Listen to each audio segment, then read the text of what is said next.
uma coisa que eu falo muito e é uma coisa que a gente tem que se policiar, porque como empresário a gente sempre tinha a obrigação de ter todas as respostas. A gente não tem que ter boas respostas, a gente tem que ter boas perguntas. Quando vem para mim, a sala que eu fico é uma sala de reuniões hoje, né? Então, eu tô lá, faço reuniões, recebo pessoas e às vezes eu cedo a sala para outras pessoas usarem, enfim. E muita gente vem e fala, cara, tô com um problema assim, assim, assado. Primeira coisa é um esforço que você tem que fazer. O que você acha que a gente deve fazer? Cara, o que você me sugere? Onde você quer chegar com isso? Como que a gente resolve? E eu comecei a... desenvolver pessoas. Né? E as pessoas, muitas vezes, elas percebem isso, depois de um tempo, elas começam a devolver o problema. Ou já vem com alguma solução, né? Elas, assim, com o tempo, elas vêm com uma solução, elas trabalham, mas algumas pessoas ainda insistem de querer terceirizar para você, porque é muito melhor. Eu vou terceirizar para o meu chefe, para o dono da empresa. Levando para ele precisa resolver. Ele tem mais conhecimento do que eu. Muitas vezes isso não é verdade. Se der errado, a culpa é dele. E aí eu provoco, e às vezes eu falo, vou fazer o seguinte, eu acho que você pode desenhar o caminho, mas se você não conseguir, se vira. E eu achava muito ruim falar isso no começo. Eu falava, é um absurdo um gestor falar se vira. Mas quando eu não conseguia fazer o ponto, entrar na cabeça da pessoa que eu quero que ela crie a solução, eu falo, se vira, eu te ajudo. Teve uma situação, recentemente na empresa, o colaborador mandou uma mensagem, eu estava numa viagem internacional para apoiar minha esposa num trabalho que ela faz.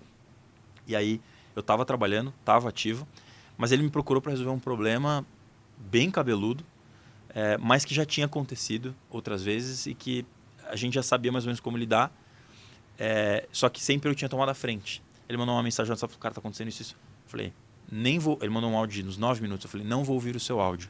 Tenho certeza que você vai tomar a melhor decisão. Confio plenamente em você. E se você tomar a decisão errada, vamos aprender juntos. Ele ficou, porque era um negócio de uma magnitude financeira, uma decisão importante. Mas, engraçado, depois de ele tomou uma decisão melhor até do que eu teria tomado, as consequências disso foram super importantes e ele se empoderou para tomar outras decisões. Mas o quanto ele mergulhou de fato para tomar essa decisão, que talvez você não iria mergular, né? Porque ele entendeu o peso da responsabilidade. E eu tive um outro caso também de uma pessoa que tomou uma decisão e essa decisão gerou um impacto ruim. E ele me procurou e falou, cara, deixa eu te explicar o que aconteceu. Eu fiz isso. Onde eu errei? Eu falei, cara, não consigo enxergar onde você errou. Eu teria feito a mesma coisa. A consequência não foi a que a gente buscava. Mas esse caminho... Porque não é só acertando que a gente vai lá e aplaude o colaborador. E eu não falei isso para ser legal. Eu realmente olhei o que ele fez e falei, cara, eu faria a mesma coisa. E o aprendizado foi isso, não deu certo. Agora a gente vai ter que aprender com esse erro. Então a gente também, como empreendedor, não pode ter medo de deixar os nossos colaboradores errarem. Eles vão ter que errar. A gente tem que empoderar eles para tomar decisão. E mais do que empoderar... Porque muitas vezes, né? Eu lembro uma vez, há muitos anos atrás, um amigo... a gente estava saindo da igreja no domingo e eu tinha que dar carona para umas pessoas que eu tinha me comprometido a ajudar, umas senhoras que tinham dificuldade de locomoção. Só que eu fui chamado para uma outra situação para ajudar outras pessoas. E eu fiquei nesse dilema. Eu peguei um amigo e falei, cara, você pode, por favor, levar elas com o meu carro na casa delas? E aí ele tomou um susto, era um menino de 18, 19 anos, o pai dele chegou para mim e falou, você não pode fazer isso, imagina. Eu falei, não, eu estou dando a chave, eu estou pedindo para ele fazer. Se bater, se acontecer alguma coisa, a responsabilidade é minha. Então, a gente como empreendedor, você vai dar a chave para um colaborador, você tem que dizer para ele, eu estou te dando autonomia para fazer isso, eu espero que você faça o seu melhor, mas se der ruim, eu estou contigo.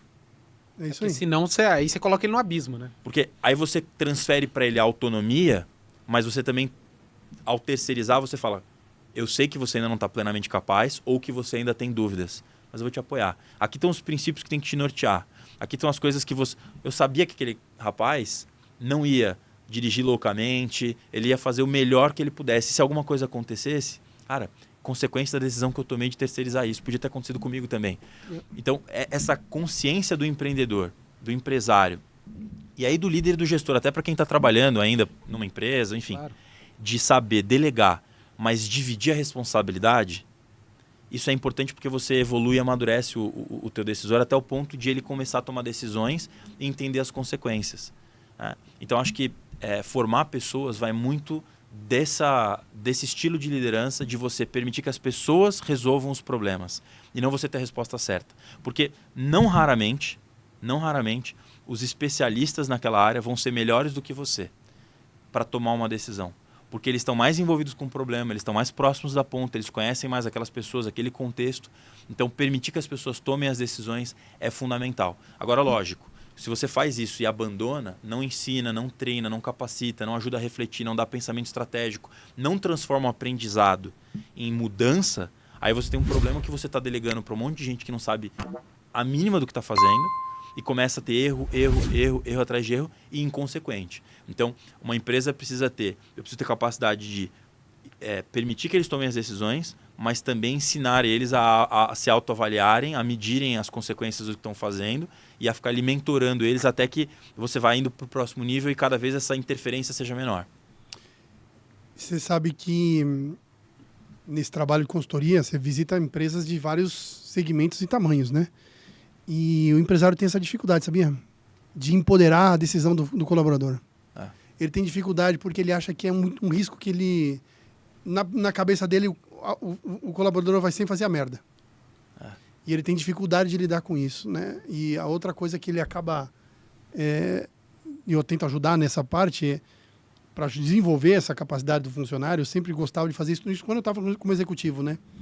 Vinha problema, era natural as pessoas virem pedir a sua orientação, ou a sua sugestão, ou a sua solução. E a minha resposta era sempre assim, ó, legal, tem esse problema, eu quero que você venha para mim com no mínimo 3 sugestões e uma delas é sem custo. Vai pensar, mano. Vai pensar. Porque trazer uma solução para um problema que envolve investimento, legal, é o mais fácil que tem. Mas mesmo que não tenha uma solução que não tenha investimento, o fato da pessoa ter pensado em alguma solução ajudou ela a melhorar até mesmo a primeira proposta. E ela vai fazer esse exercício e você acaba educando a pessoa. Começava a vir cada vez menos demanda, ou quando vinha demanda, já vinha com, ó, é essa treta, mas tem esse caminho, esse caminho, esse caminho. Né? Mas eu ainda sinto uma resistência. Não sei como que você que lida com vários franqueados, se você vê essa percepção, mas eu ainda encontro muita resistência do empreendedor de dar liberdade para tomada de decisão no colaborador lá da ponta. Não,